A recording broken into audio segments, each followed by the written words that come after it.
Hello everyone! It's no secret to anyone that the cinema continues to develop, and today's graphic design is at such a high level that it's impossible to distinguish computer-generated imagery from a real set shot. Yes, more and more movies include CGI, and it's hard to imagine a blockbuster without a lot of special effects. But if you're interested in how those movies look without them, then get comfortable and get ready for a few surprises. So here we have 7 films before and after special effects. Go ahead.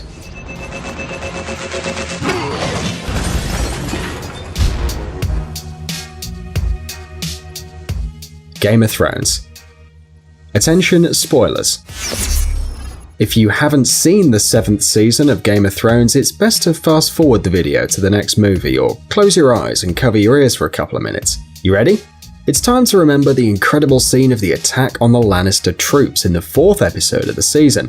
If you saw the series, you'll remember the epic moment when a horde of Dothrakis, supported from the air by one of Daenerys' dragons, destroyed the Lannister army. It is said that these scenes were the most difficult to produce because, with the exception of the flying dragon, most images were recorded in real life. Yes, you heard me right. The creators of the series took the time to burn several doubles and explode the wagons with carefully placed explosives. The extras also worked the best they could, and look at the amount of fake ash that the specialists threw into the field to recreate the burnt earth. But we've moved away from the most important thing, since the cherry on top of this dessert is, of course, the dragon.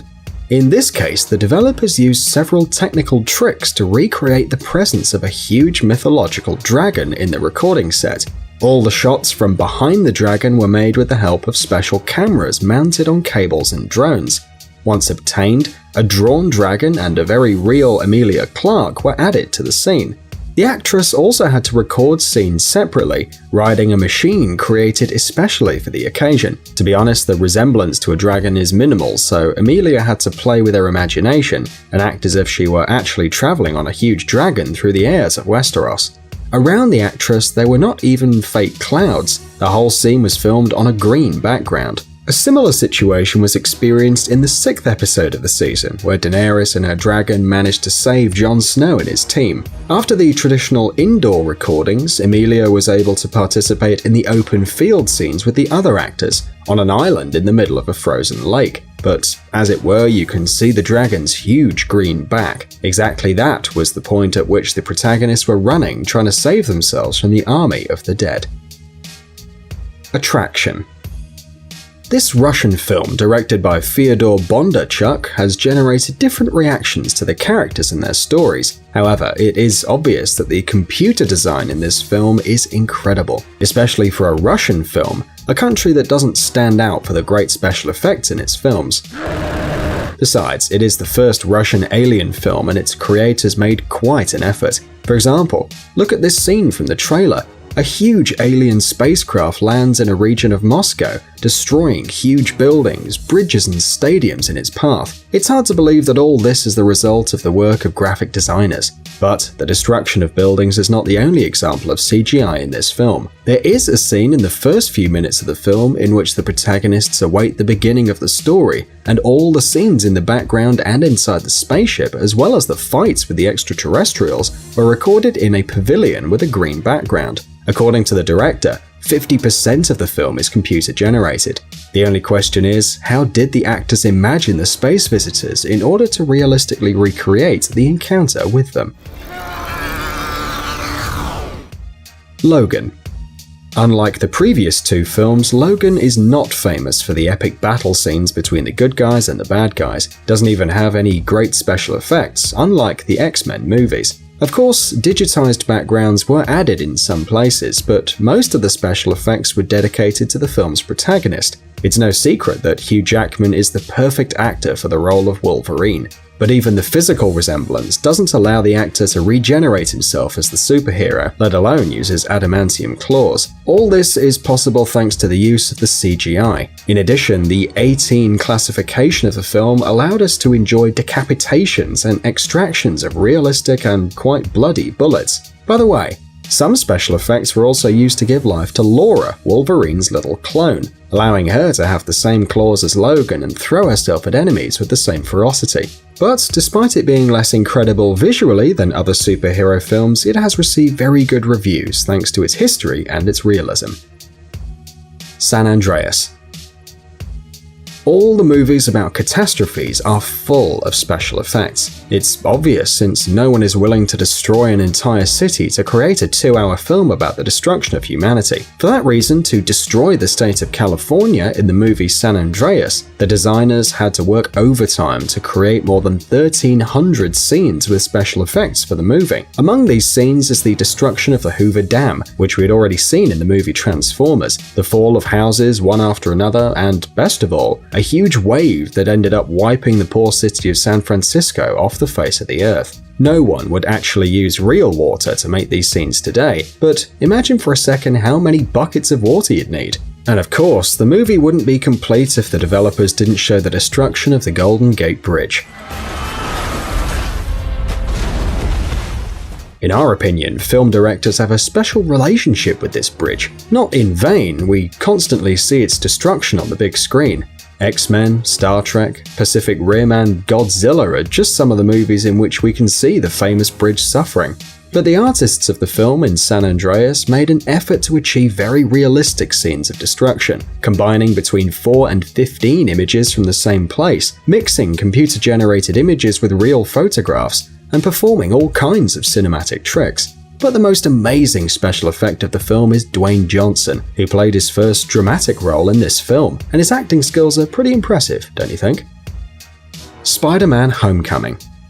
Superhero movies don't surprise anyone anymore, and special effects have been a commonplace for a long time.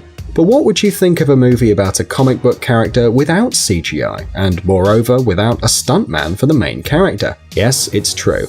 Tom Holland in the latest Arachnid Hero movie did all the tricks you see on screen on his own. Of course, they protected him with cables and green carpets on the floor, but all the turns and jumps were made by the actor himself.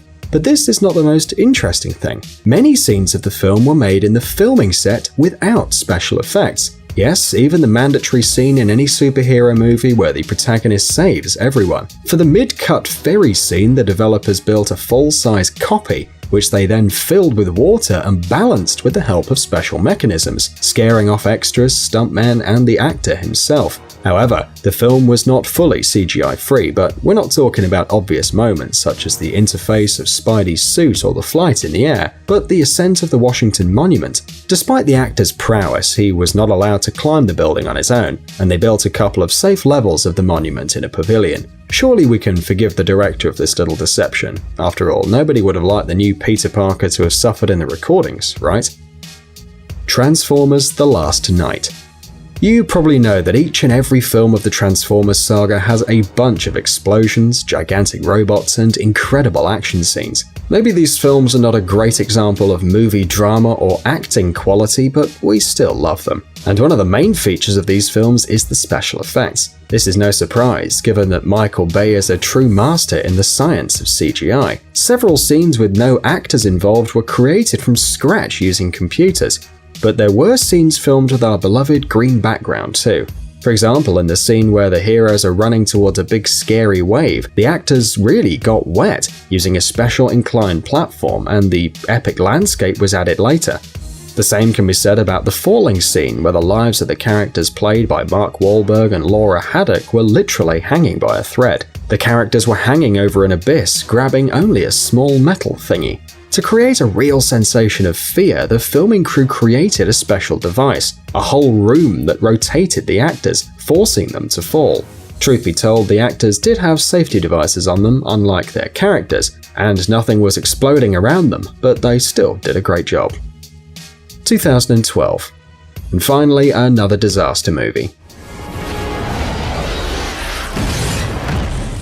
Okay, we admit we really do like this genre. In addition, there's nothing better to create special effects than situations of general, real chaos. In the film 2012, there are plenty of them. More than 500 scenes filled with various destructions and natural disasters can impress even skeptics.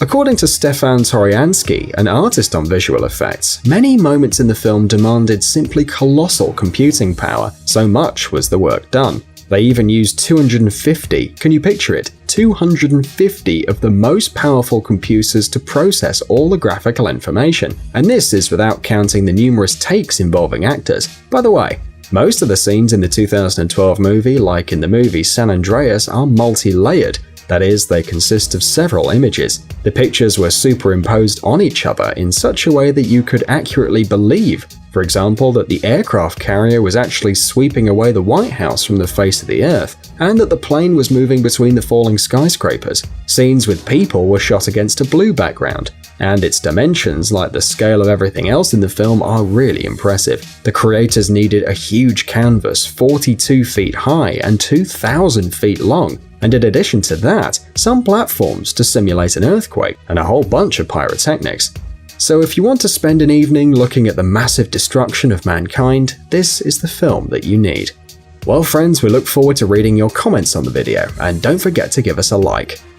Guys, it's time to recharge your brain. Visit the channel Brain Time. There you'll find a lot of interesting and useful facts, lots of positive energy and tons of useful information. Subscribe right now. We promise it's going to be really exciting. Thanks for watching. Please like and share the video in social networks, and we'll be right back to you as fast as we can.